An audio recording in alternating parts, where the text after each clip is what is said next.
10, 9, 8, 7, 6, 5, 4, 3, 2, 1. Bueno, vamos a hablar del conflicto con Chile. Una novedad de la semana lo dio el gobierno de Chile diciendo que iban a dar marcha atrás con el laudo papal de 1984. Para comenzar, que tengamos en cuenta que la voz del gobierno de Chile es la palabra de Londres. Como el miedo da resultado, ya salieron, y no pocos, a hablar de guerra. De ese anuncio a la posibilidad de una guerra hay un largo camino por recorrer. Basta de meter miedo.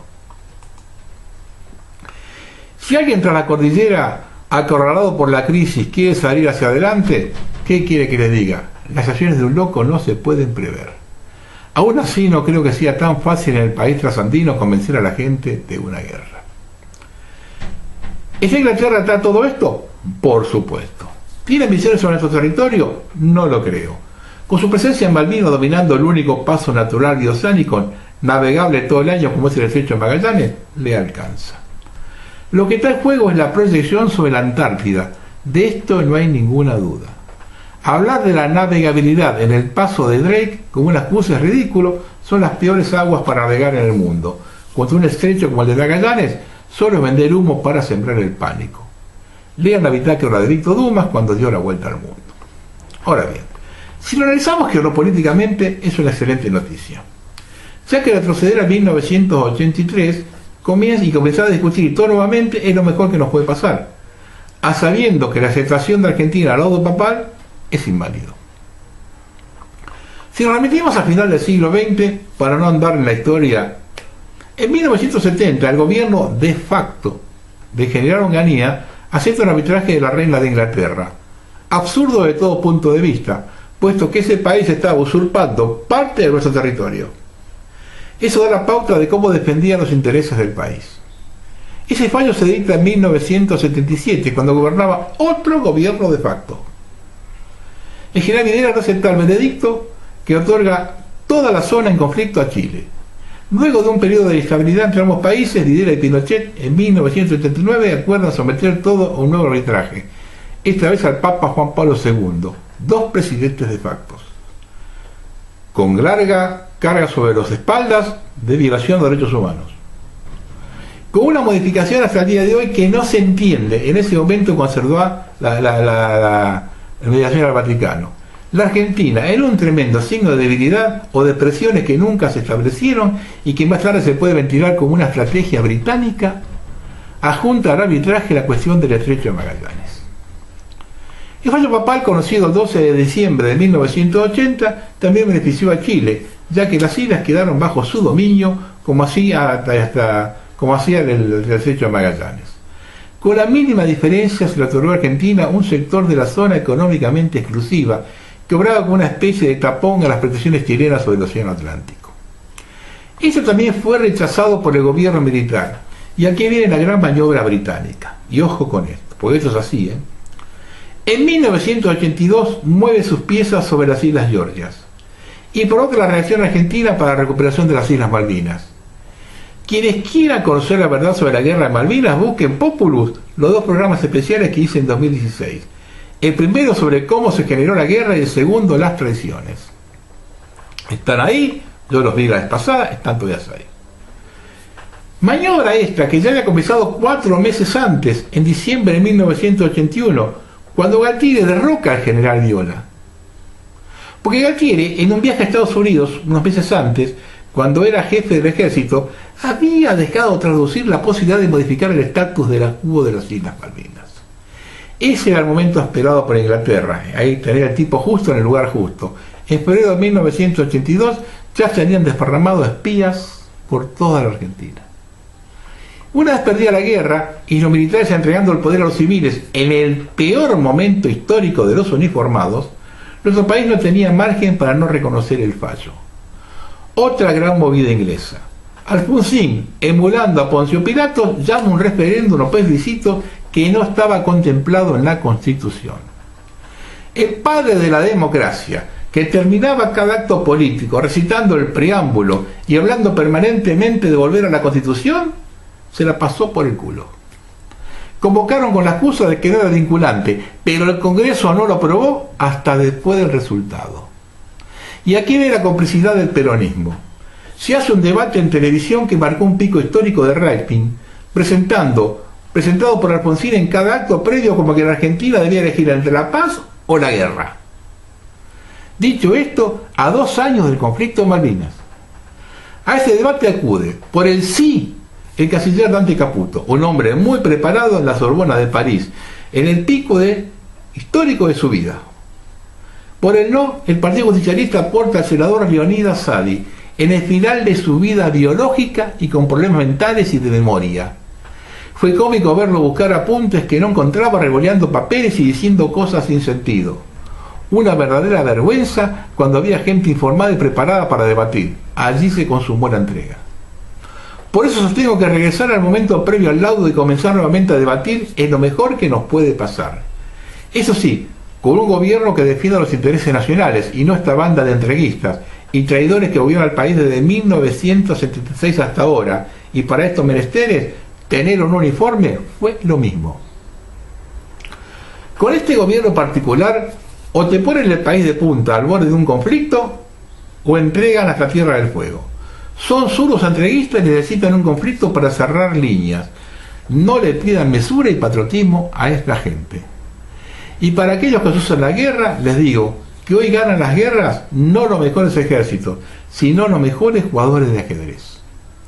Con respecto a este tema, vamos a pasar un informe que elaboraron desde el Tercer Ojo. Tercer Ojo. Antes que nada, me gustaría empezar este informe recordando a los héroes, combatientes y guerreros de las Islas Malvinas, en primer lugar. En segundo lugar, también aclarar de que más de información, lo que vas a escuchar a continuación es una serie de cuestionamientos, ya que la información, la noticia o el hecho es tan fresco, tan reciente, que sacar conclusiones apuradamente tal vez nos desvíen de la verdad, y en temas tan frescos y recientes es mejor el cuestionamiento, el razonamiento, que apurarse, como hacen algunos ya, a sembrar semillas de guerra, de odio y de resentimiento en ambos países. Se disputan hoy por hoy espacios marítimos entre Argentina y Chile, ya que el presidente Sebastián Piñera ha dado por finalizado el tratado o el pacto de 1984. Estamos hablando del Tratado Atlántico Sur. Una visión o una perspectiva sobre esto es que, claro, al terminar con este decreto, al no haber renovado el decreto de paz, entonces se vuelve, teóricamente, a un conflicto bélico, o sea, a un estado de guerra, sería la primera pregunta, y también una perspectiva sobre este tema. Otra perspectiva también muy interesante es la siguiente. Quien salió más beneficiado en dicho tratado de 1984 con respecto a estos espacios marítimos y o fluviales, estos límites entre Chile y Argentina, fue Chile, fue la nación chilena. Y por ende, quien salió más perjudicado fue la nación argentina.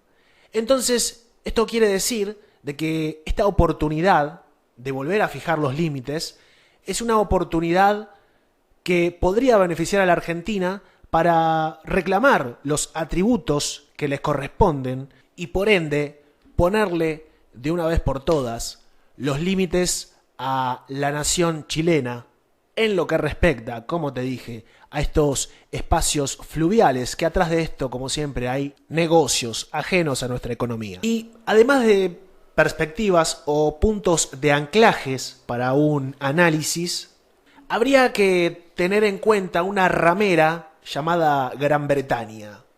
Una ramera representada en un gobierno llamado Gran Bretaña, o más precisamente Inglaterra. Tener en cuenta lo que es la City de Londres, tener en cuenta para quién realmente trabaja Sebastián Piñera? ¿Quién está detrás de Sebastián Piñera y quién está detrás de los distintos gobiernos chilenos, del establishment chileno, del sistema chileno? ¿Quién estuvo siempre detrás? Probablemente nuestro razonamiento o la información, los datos, nos lleven a pensar de que tenemos un mismo patrón entre Argentina y Chile, más precisamente entre sus gobiernos, llamado Inglaterra. Inglaterra, Gran Bretaña, ha operado y sigue operando a través de los distintos funcionarios ejecutivos, legislativos y o senadores. A través de ello y a través de sus empresas multinacionales, opera en favor, por supuesto, de sus propios intereses a través de su embajada. Como también, y para ponerlo también en ejemplo, y empezar a esclarecer esto que te estoy diciendo, tener en cuenta ciertas mujeres que la ponen en un pedestal de intelectual o intelectuales, que hace poco tuvieron la desafortunada frase "las Malvinas son territorio británico", que escriben en diarios sinárquicos, y que por otro lado, quienes quieren dar la apariencia de salir con los tapones de punta, en realidad ponen a este tipo de personajes en un pedestal de intelectuales. El supuesto bando contrario, personajes como el que estás viendo en pantalla, ponen a señoras como esta en ese pedestal de supuesto intelecto, y a uno le hace preguntar, ¿no?, si realmente trabaja solamente para el diario o tal vez trabaja para otra bandera, ya que tras la finalización de dicho tratado, nuevamente esta señora llamada Beatriz Sarlo también volvió a tener una desafortunada frase, o una frase que nuevamente a uno le hace pensar si no juega para otro bando o para otra bandera. La frase eterna sería "divide y reinarás". Si Henry Kissinger fue capaz de introducir e inocular las dictaduras militares en América del Sur, tal vez hoy ese espíritu de Henry Kissinger, quien además sigue con vida, esté más vivo que nunca en, por ejemplo, ciertos diputados mendocinos que avivan el segregacionismo en nuestra nación, cuya acción tiene una pena legal y no es aplicada. Entonces, no solo habrá que ponerle los límites a Chile, sino también ponerle los límites a Gran Bretaña, a la OTAN, tal vez, al Comando Sur. Habrá que ponerle los límites a quienes realmente toman las decisiones y usan a estos personajes como marionetas. Tercer ojo. Quiero aclarar lo que dice Nicolás sobre Beatriz Sarlo.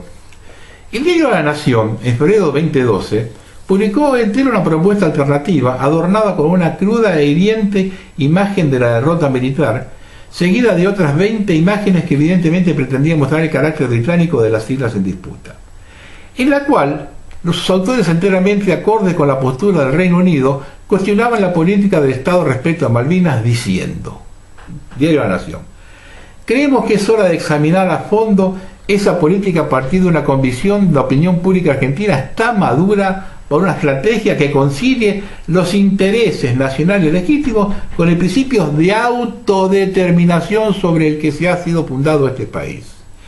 El honor de los tratados de derechos humanos incorporados a la Constitución de nuestro país en 1994, para esto sirve, ¿no?, pero para otro no. Los habitantes de Malvinas deben ser reconocidos como sujetos de derecho. Respetar su modo de vida, como expresa su primera cláusula histórica, implica abdicar de la intención de imponerles una soberanía, una ciudadanía y un gobierno que no desean. La afirmación obsesiva del principio, las Malvinas son argentinas, y la ignorancia o desprecio del avasallamiento que éste supone, debilitan el reclamo justo y pacífico de retirar al Reino Unido su base militar, y hacen imposible avanzarse en la gestión de los recursos naturales negociada entre argentinos e isleños. La propuesta alternativa fue formulada por 17 intelectuales, constitucionalistas y periodistas argentinos, siendo sus firmantes, y empiecen a escuchar los nombres de los que firmaron esto: Jorge Lanata, Juan José Sebrelli, Emilio de Ípola, Pepe Eliachev, Rafael Filippelli, Roberto Gargarella, Fernando Iglesias, Santiago Covador, Gustavo Noriega, Marcos Novaro, José Miguel Onaidía, Vicente Palermo, Eduardo Antín, Quintín, Luis Alberto Romero, Hilda Sábato, Daniel Sapsay y Beatriz Arlo.